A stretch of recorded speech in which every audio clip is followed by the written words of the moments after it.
Welcome back, survivalists. Today we're going to talk about what the heck is the difference between an AR-15 rifle and an AR-15 pistol. Stay tuned.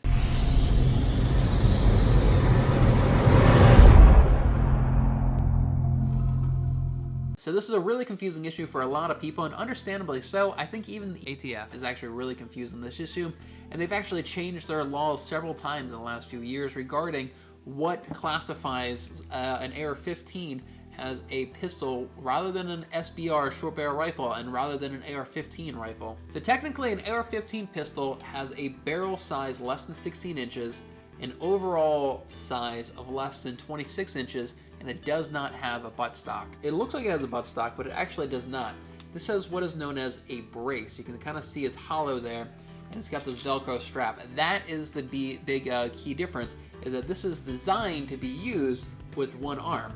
Now, it's not very practical to use it like that because it is pretty freaking heavy for a pistol, but because it meets all the other requirements, that is what classifies it as a pistol. So what is a brace? So let's take a look here.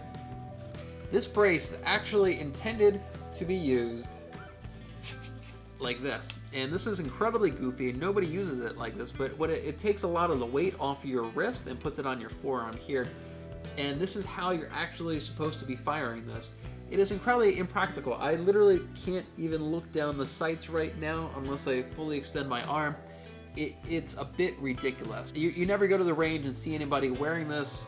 It's kind of a crazy little design, but again, this is just a loophole which allows you to have this shorter stock, shorter barrel size here. So prior to 2017, according to the ATF, when you fire an AR-15 pistol, it cannot touch your shoulder. The second it touches your shoulder, that makes it an SBR, and you have to have a permit for that.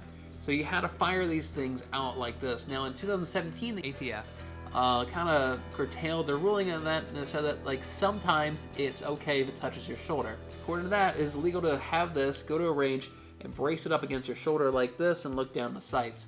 Now if this was an SBR, short barrel rifle, you could actually have a real buttstock on the back rather than this rubber brace here.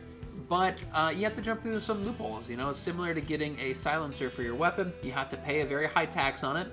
You have to wait several months for it to actually get cleared. Now, they're always changing their laws, but my understanding is that if you have an AR-15 rifle, the actual lower receiver here, which is like the actual part of the what's called the actual rifle, you cannot take this lower receiver and turn this into a AR-15 pistol. Now, you can take an AR-15 pistol and convert this into a rifle, but from like its birth, this lower receiver has to be either classified as a pistol or a rifle. You can't go from a rifle to a pistol.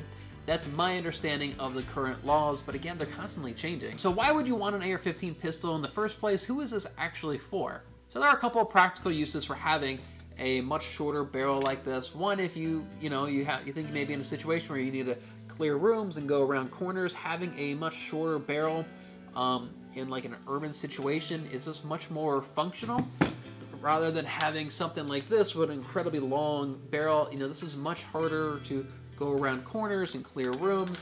I've also heard some people say that they want something like this for their vehicle so they can keep it in their vehicle, you know, for vehicle self-defense. And I've also heard people say that they like this for boar hunting. You know, those boars will charge right at you, and you know, sometimes you have to get like this to kind of defend yourself. And if a boar is right on top of you and you've got a long rifle like this, you know, you can't really, it's just not as practical.